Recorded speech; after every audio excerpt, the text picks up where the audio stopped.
Good morning বন্ধুরা, আজ হলো ৮ নভেম্বর শনিবার। আজকের সকালের বরাক উপত্যকা তথা আসামের গুরুত্বপূর্ণ বিশেষ বিশেষ খবরগুলি হলো: বরাকের তাণ্ডবে বিপর্যস্ত জনজীবন, বসতভিটে ও জমি নদীর গর্ভে বিলীন। ৫ গ্রাম পাম্প সংলগ্ন এলাকায় বরাক ভাঙ্গনে বিপর্যস্ত জনজীবন, তীব্র ভাঙ্গনে ঘরছাড়া বহু পরিবার। ৫ গ্রাম পেট্রোল পাম্প সংলগ্ন এলাকায় বরাক নদীর তীব্র ভাঙ্গনে বিপর্যস্ত হয়ে পড়েছে গোটা অঞ্চল। দিন দিন নদীর পাড় গিলে নিচ্ছে বসতভিটে, কৃষিজমি ও রাস্তাঘাট। মানুষের চোখের সামনে হারিয়ে যাচ্ছে বছরের পর বছর ধরে গড়ে তোলা ঘরবাড়ি ও জীবিকা। আতঙ্কের ছায়া নেমে এসেছে গোটা ৫ গ্রাম ও সংলগ্ন এলাকায়। স্থানীয় বাসিন্দাদের দাবি, বরাকের পানি ক্রমেই পাড় ভাঙছে এবং প্রতিদিনই নদীর গর্ভে মিলিয়ে যাচ্ছে নতুন নতুন এলাকা। অনেক পরিবার ইতিমধ্যেই ঘরছাড়া হয়ে পড়েছেন, কেউ আত্মীয়ের বাড়িতে আশ্রয় নিয়েছেন, কেউ বা খোলা আকাশের নিচে দিন কাটাচ্ছেন। কৃষকরা বলছেন, নদীর গর্ভে তলিয়ে যাওয়া জমির সঙ্গে শেষ আশাটুকু হারিয়ে ফেলছেন তারা। এভাবে চলতে থাকলে আমাদের গ্রাম একদিন মানচিত্র থেকেই মুছে যাবে, কান্না জড়িত কণ্ঠে বললেন স্থানীয় এক বৃদ্ধ কৃষক। পরিস্থিতির এই ভয়াবহতা উপলব্ধি করে রাজ্যের খাদ্য ও গণবন্টন, খনি ও খনিজ এবং বরাক উপত্যকা উন্নয়ন মন্ত্রী কৌশিক রায়ের দ্বারস্থ হন এলাকার বাসিন্দারা। তাদের আর্তনাদে সাড়া দিয়ে মন্ত্রী তাৎক্ষণিকভাবে পদক্ষেপ গ্রহণ করেন। জানা গেছে, তিনি বৃহস্পতিবারই রাজ্যের জল সম্পদ দপ্তরের মন্ত্রী পীযূষ হাজারিকার সঙ্গে যোগাযোগ করেন এবং ৫ গ্রাম এলাকায় জরুরি হস্তক্ষেপের নির্দেশ দেন। এর পরিপ্রেক্ষিতে মন্ত্রী পীযূষ হাজারিকার নির্দেশে জেলা বিজেপি সহ সভাপতি বিপ্লব কান্তি পাল, ভূপেন্দ্র বৈষ্ণব, মণ্ডল সভাপতি মিঠুন শুক্লবৈদ্য, অনুপ পাল সহ এক প্রতিনিধি দল দ্রুত ঘটনাস্থল পরিদর্শনে যান। তারা স্থানীয়দের সঙ্গে কথা বলেন, ক্ষতিগ্রস্ত এলাকা ঘুরে দেখেন এবং প্রশাসনিক স্তরে প্রয়োজনীয় রিপোর্ট পাঠান। পরিদর্শন শেষে বিপ্লব কান্তি পাল বলেন, পরিস্থিতি অত্যন্ত সংকটজনক। ইতিমধ্যেই বিষয়টি রাজ্য সরকারের নজরে এসেছে, ভাঙ্গন রোধে জরুরি ভিত্তিতে কাজ শুরু হবে।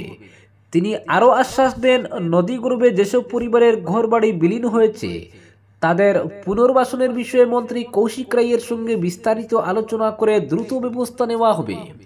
স্থানীয় মানুষের দাবি, বরাকের ভাঙ্গন প্রতিরোধে যদি দ্রুত ব্যবস্থা না নেওয়া হয় তাহলে অচিরেই আশপাশের বেশ কিছু গ্রাম বিপদের মুখে পড়বে। ইতিমধ্যেই এলাকার স্কুল, মন্দির, রাস্তাঘাট ভাঙ্গনের কবলে আসছে। এলাকাবাসীর অভিযোগ, বহুবার প্রশাসনের দ্বারে ধর্ণা দিয়েও সঠিক প্রতিকার মেলেনি। এবার তারা আশাবাদী মন্ত্রী কৌশিক রায়ের হস্তক্ষেপে এবার হয়তো বাস্তব পদক্ষেপ নেওয়া হবে। পরবর্তী খবর, বড়খলায় সিন্ডিকেটের দৌরাত্ম্য, গোপন পথে সুপারি পাচারের চেষ্টা ব্যর্থ। বড়খলায় আবারও মাথাচাড়া দিয়ে উঠেছে সুপারি পাচার চক্র। গভীর রাতে টুলগেট সংলগ্ন গোপন পথে দুটি সুপারি বোঝাই গাড়ি আটক করল বড়খলা পুলিশ। তবে পুলিশের নাগালের আগেই চম্পট দেয় চালকরা। তদন্তে প্রকাশ, পাচার চক্রের সঙ্গে জড়িত পুরিচূড়া ও নারায়ণচূড়া এলাকার দুই যুবক, যাদের পরিচয় জানা গেলেও এখনও তারা অধরা।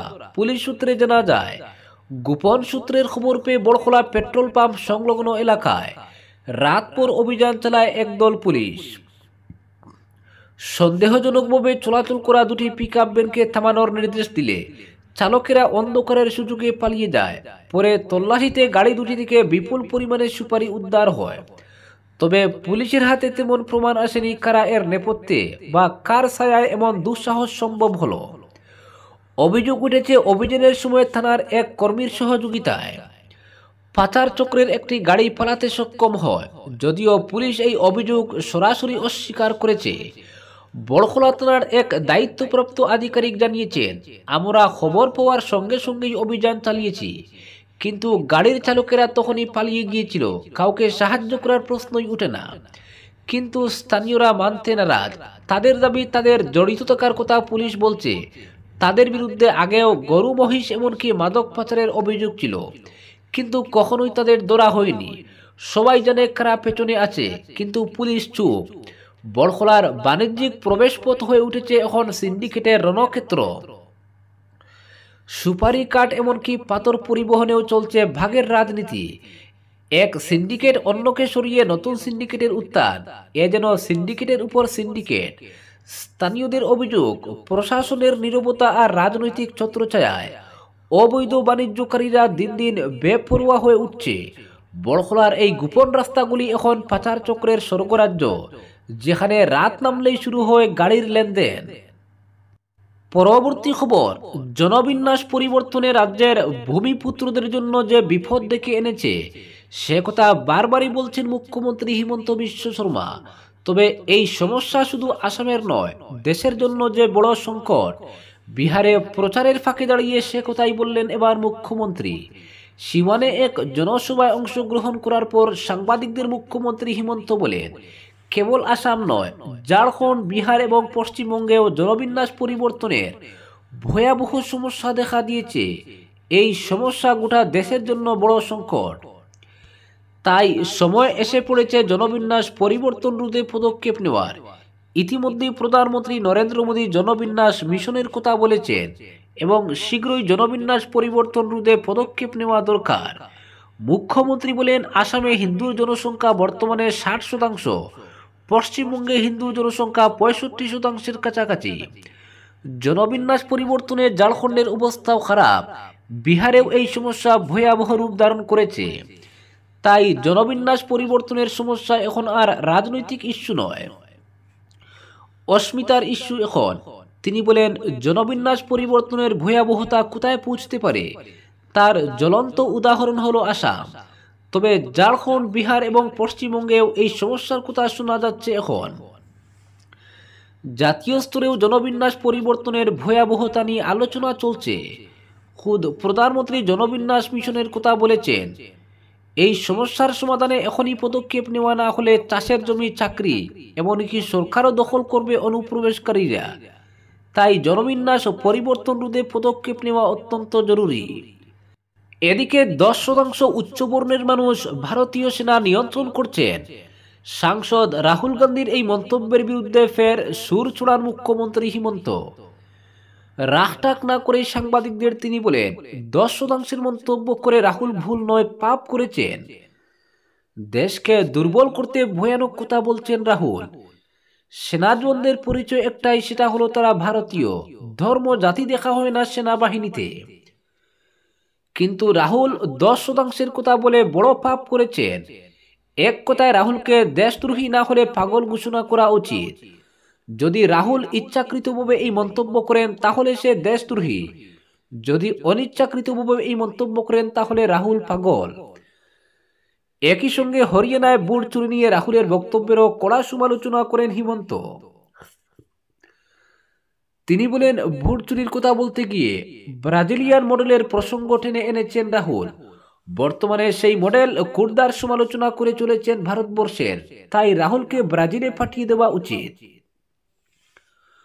অন্যদিকে ভোটার তালিকার নিবিড় সংশোধন নিয়ে পশ্চিমবঙ্গের মুখ্যমন্ত্রী মমতা বন্দ্যোপাধ্যায়ের মন্তব্যেরও সমালোচনা করেন মুখ্যমন্ত্রী হিমন্ত। তিনি বলেন, মুখ্যমন্ত্রী হিসেবে ভোটার তালিকার নিবিড় সংশোধনের বিরোধিতা করতে পারেন না মমতা বন্দ্যোপাধ্যায়। পরবর্তী খবর, অলিবিয়াচড়ার স্কুলের সমস্যা সমাধানে এগিয়ে আসেননি জনপ্রতিনিধিরা। স্কুল থাকলেও নেই যাওয়ার উপায়, দুর্ভোগে কচিকাচারা। রয়েছে সুন্দর পরিকাঠামোগত ব্যবস্থা, আছে 60 জনের মতো ছাত্রছাত্রী, বিপরীতে 2 জন শিক্ষক, অথচ নেই বিদ্যালয়ে যাতায়াতের রাস্তা। এমন দৃশ্য পরিলক্ষিত হয়েছে রামকৃষ্ণনগর শিক্ষাখণ্ডের Olibiachara part 2 upgraded EGS LP স্কুলে। এতে কার্যত বিড়ম্বনার সম্মুখীন ছাত্র শিক্ষক উভয় পক্ষ। দেখা গেছে চারপাশে গ্রামীণ ছোড়া বা নালা, তা পেরিয়ে বিদ্যালয়ে আসা যাওয়ার রাস্তা নেই। ফলে বিদ্যালয়ের নানা খাতের সরকারি অর্থ বরাদ্দ থেকে স্কুল পরিচালন সমিতির মাধ্যমে ছোড়ার উপর গাছের ডাল বসিয়ে নড়বড়ে সাঁকো বানিয়ে দেওয়া হয়েছে কচিকাঁচা পড়ুয়াদের বিদ্যালয়ে আসা যাওয়ার জন্য, যা অত্যন্ত বিপদসংকুল। যে কোনো সময় সাঁকো পারাপার করতে দুর্ঘটনার কবলে পড়ার সম্ভাবনা উড়িয়ে দেওয়া যায় না। আর বিগত দিনে এমন দুর্ঘটনা সংঘটিত হয়েছে বলেও জানান স্কুল কর্তৃপক্ষ। অন্যদিকে সোরার উপর তৈরি করা সাঁকো বছরে কয়েকবার নির্মাণ করতে হয়। বিশেষ করে বর্ষার সময় সরার জল বৃদ্ধি পেলে সাঁকোটি ভেসে যায় বা অধিক জলের কারণে যথাস্থানে সাঁকো নির্মাণ সম্ভব হয় না, ফলে অধিক দুর্ভোগে পড়তে হয় ছাত্র শিক্ষক সবাইকে। এদিকে স্কুল কর্তৃপক্ষের বক্তব্য, বহুবার তারা বিষয়টি অবগত করেছেন ঊর্ধ্বতন কর্তৃপক্ষ সহ জনপ্রতিনিধিদের। কেউ সমস্যার সমাধানে এগিয়ে আসেননি বলে যথেষ্ট ক্ষোভ রয়েছে অভিভাবক মহলে।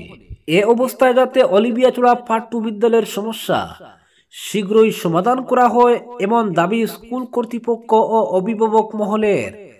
আজকের বিশেষ সংবাদ এখানেই